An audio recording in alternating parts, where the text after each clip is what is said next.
Hello, welcome back. It's been a long time without creating videos. Was kind of busy doing a lot of things, including a new office all around here.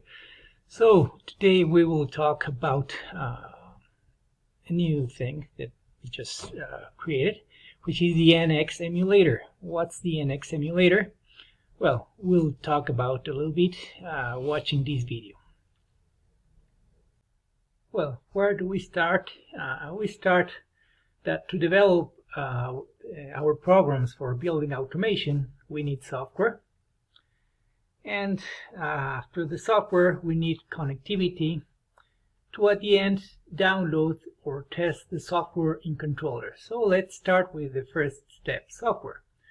For developing software, we offer System Management Studio, which is basically the user interface, and we will not talk about it at this moment. We will focus on the other software, System Design Studio, where we design the logic and the programs for our building automation controllers.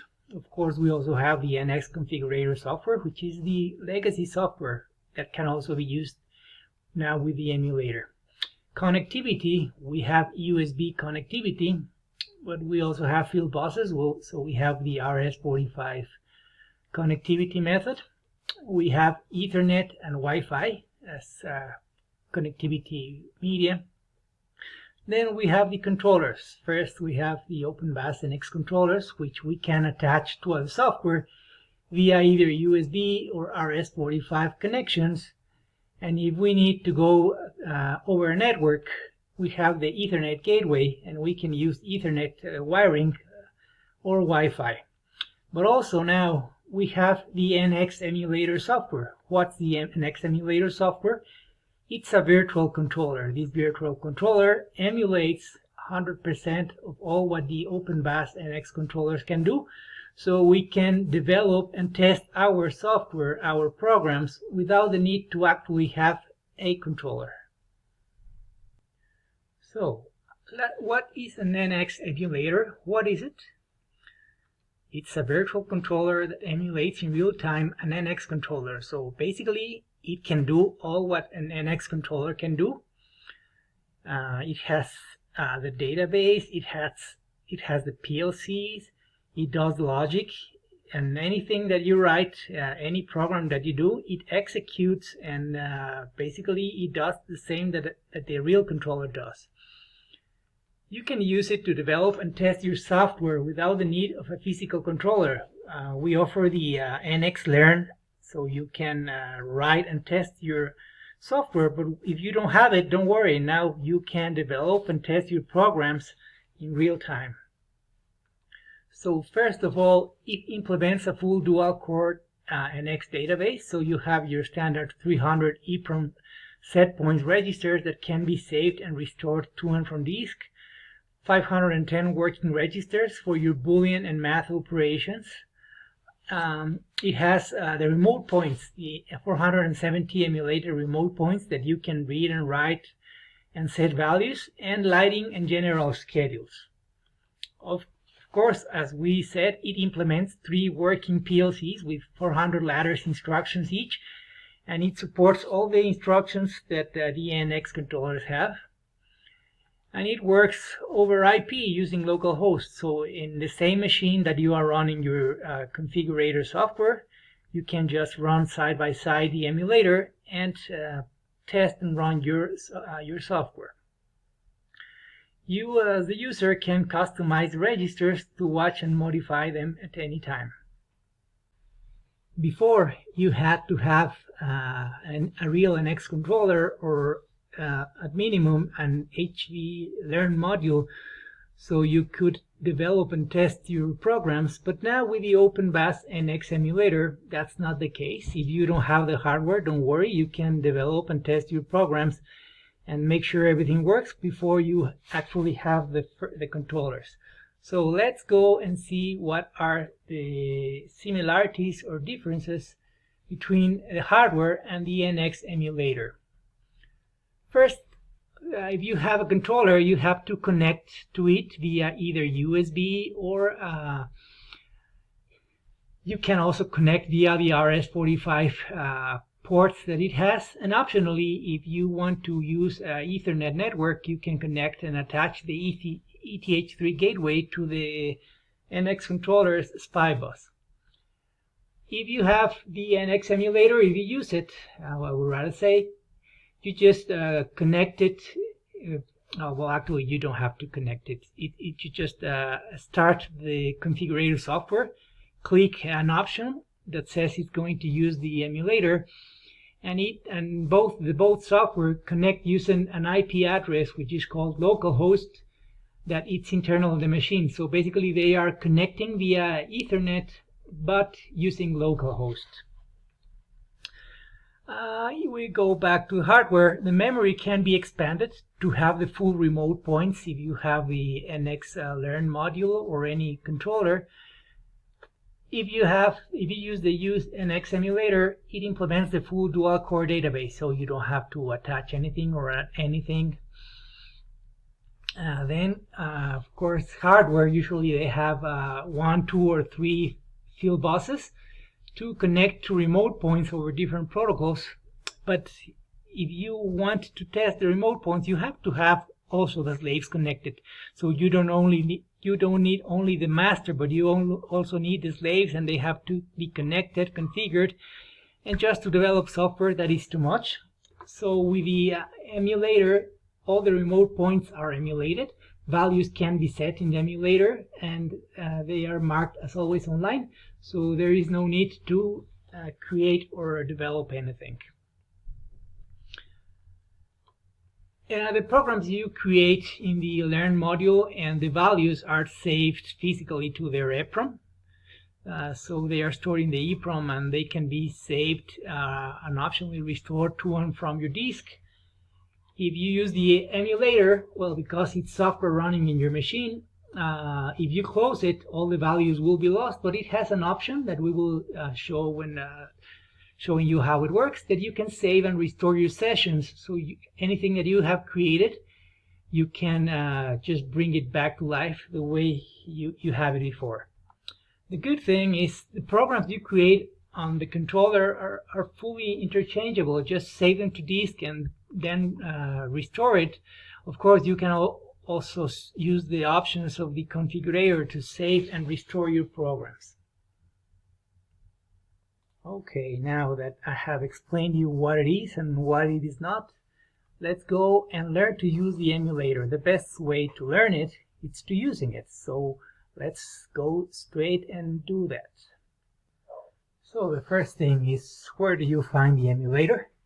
When you download the latest version of our configurator software, you will find it in the folder OpenBAS, and inside of it there is a folder called Emulator, and here you will see quick start guides both in English and Spanish, and you have the emulator. So the first thing you have to do, just double click on the emulator and it will get started. Okay, here it is. The next thing you have to do, of course, is to start your configurator software. In this case, we will use the NX configurator software, and I will start it. So again, there are 3 options that we can use. We can use here in the communications USB, but there are none. We can use IP, but I don't have a controller.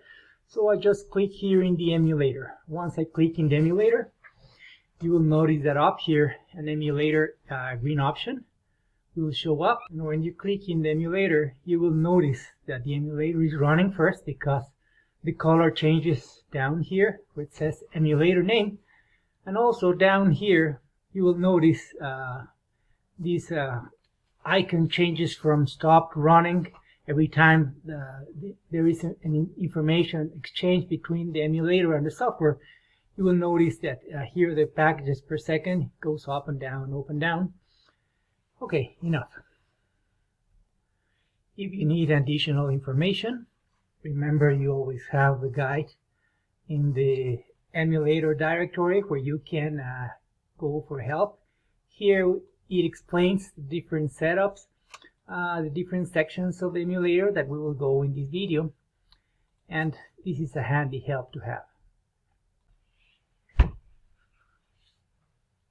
Okay, back again to the software. The software really doesn't know the difference between a real hardware or an emulator. As a matter of fact, it doesn't know the difference if the controller is connected via USB, an RS-45 network, Ethernet over Wi-Fi, or in this case the emulator. The software just sees a controller. And let's see, for example, here we will open the command window, and here we see the analog inputs, binary inputs, analog outputs, and binary outputs. And first we will modify something. We will select analog input number 1. We will set the value to 22, for example. Set the value, and once the value is set here, you will notice that the controller, the value will be updated. Let's select binary input 1. We will set it to 1. And when the controller, when the software, the configurator software updates, you will see that the binary input 1 is set to 1. Then we want to operate the outputs. We can control them from here, but ideally you should control it by the software. So let's turn it on. When we turn on these binary outputs, you will see it's been turned on here. Of course, here it's marked as current value 1, it's overridden, and the same goes for the analog outputs. We will set this analog output to 50%, force it, and when the value is forced, you will notice that here, if we go to the analog outputs, here is analog output number 1, the value is 50, and overridden is set to true. So this is the way it works. Anything you modify here gets reflected on the emulator. Anything you do in the emulator, I will here modify the value of the analog input number 2. Let's put it 25.7 degrees. Oh, this is the wrong number. Sorry. Let's go to 25.7. Let's set it, and the value is here. So that's the way it is. We will just release the overrides. When we release the overrides, you will notice the emulator, the values might stay, but the let's put this to auto. The value to auto, you see the override is released. Okay, now let's learn how to use the emulator. Here at the top, first you will see this rectangle with a green rectangle around it. First you have the language selector. If you want a new language, just select it. Let's go back to English. Here you have the variable that you can see. So here you can see the whole database. For example, if I want to add timer number 1, I just select timer number 1. I pin it, and when I pin it, I see it's here at the bottom. You can sort by type, by object name, by tag, by current value. Okay, and by overridden or not overridden. Also from here you can select any item of the database. The current value shows up here. If you want to add it to the view, for example, if I wanted to add timer number 2, just I pin it, and I will see that it's already here. Timer 1 and timer 2. And you see everything changes in real time. Let's sort by tags, so it's not going up and down. Here you see the selected register, the current value, and you can set the value. For example, if these, let's go for this binary input. If I want to set it to 1, there it's in 1 and 0. You will notice that binary objects only select the equals to 0, equals to 1. If it's an analog value, the set is enabled. Here we have pin options, so you can see what you see here in the default view. So in the pin options, here they are, you can see only objects that have a tag. In this case, it removes everything else. You can also have the pins, the I/O pins of a master. So you'll have 8 analog inputs, 8 universal inputs, 8 binary inputs, and the analog outputs and binary outputs. And also you have these registers, which are very common, the fixed timers, the power on timers, and the minute timer. And if you want even more, you select all the I/O pins. In this case, it will give you, let's sort them. this way by object name, you will see you'll have analog input 1 to 40. Oh, they are messed up with the analog outputs. You also have the 40 binary inputs, the 40 binary outputs, and the 10 analog outputs. So let's go back to the pin master I/O only. We also have the option for disk. When you select this, you can save and restore from disk. It's not a big deal. If you want to save from disk, just click here. You will select where, and then the name of the file. A name is suggested. Just put save, and it saves the database. If later you want to restore it, just open here, restore from disk. You have the file here, and just double click, open, and it tells you that all the data that's restored from the disk to the emulator. Here we have the emulator monitor, so whatever is happening, communication between the software and the emulator, you can erase the buffer, and you see the messages will be arriving here. You can emulate a reset of the controller. We don't want to do it, so I'll just close here. And you can increase and decrease the size of the font. Okay, that's for whatever is here on the top. You will notice the green rectangle around. If by any chance you put a wrong thing here, it will turn to green. It tell you wrong object number. So, for example, if I put analog input number 100, it will be red, and it will tell you wrong database object selected. If you just erase it, it will turn yellow, telling you it doesn't know which value it is. So let's put just 1 again. Down here we have the about. In the about you have the version number, and if you want to look for updates on the web, so if you click here, it will open the web page where you can see the most recent download version. Let's close it. Here you have the database and the PLC 1, 2, and 3. So you have the 400 instructions and the emulator monitor. And down here you will see here this shrinking and growing brain to show you that the emulator is running, current time and date, how many instructions per second it's processing, and how many cycles it's doing every second, and the packets between communication between the emulator and the software. So now let's do a program. So we'll go here to PLC. We'll go here also to PLC to see what's going on. We will create a simple program. And let's put a Boolean logical instruction. So we'll do that. We'll put an AND instruction. We'll put here binary input 1, binary input 2, and binary input 3 will be our operands. And the result will be stored in result bit 1. Okay, so when we put here OK, you will see that the instruction has already been added here, an AND instruction. If we go here to the database, let's just turn them on. So let's turn binary input 1 set to 1, binary input 2 we'll set it to 2, and binary input 3 set to 3. Okay, there we go. So now our instruction is working correctly. If we just want to set any one of these to 0, see, okay, everything's working. So let's try something else. Let's try a math instruction. Let's create an addition. A math instruction. So now we will put here analog input number 1 and analog input number 2. And let's add also analog input number 3 together. We'll place the result in the result float number 1. There you go. Analog input 1, 2, and 3. So let's give them values. Let's put this thing here, move around. Analog input 1 will be 20, set. Analog input 2 will be 25, set.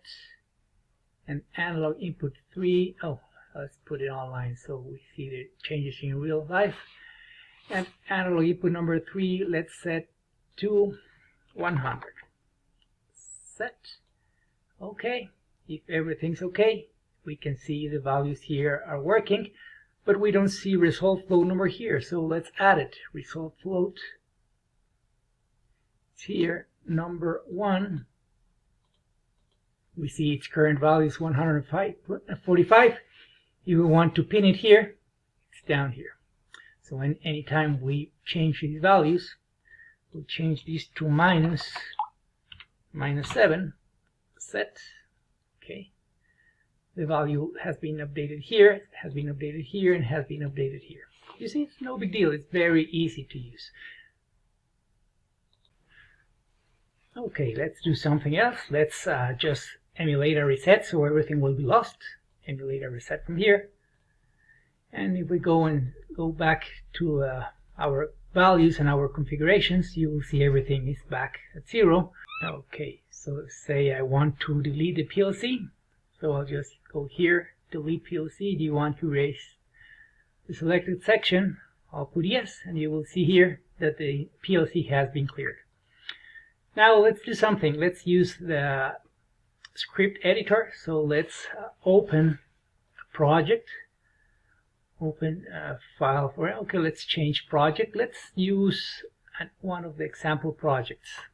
Okay, now let's do something more fun. Let's open a script. So I will open from the examples, I will open the compare a script. I'll just select everything and copy. Select all, copy. And let's go here to the script editor. Script programming, open file for editing. Let's delete these.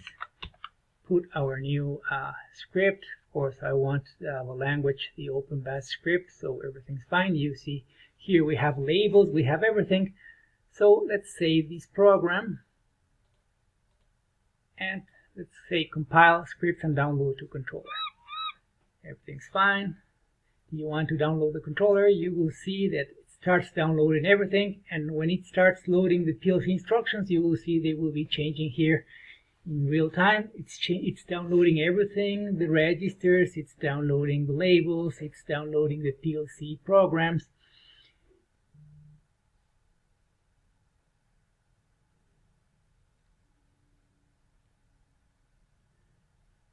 Okay, now you see it's creating the instructions. You can see them pop up to life. And when everything is ready, you want to open the PLC editor, well, whatever you have created here. It's up there, so the instruction number 2, you can see it's a compare instruction. Then in instruction number 3, you can see there's a jump instruction and so on. You can even generate your PLC documentation that, of course, it's coming from the script converted to ladder instructions. And then you can see and edit it here. This is your generated documentation with all your ladder logic. Just exactly the same as if you had a controller. There is no difference. Let's close everything. So now you know how the NX emulator works. You can use it to create your programs and to test them. And enjoy. Thank you.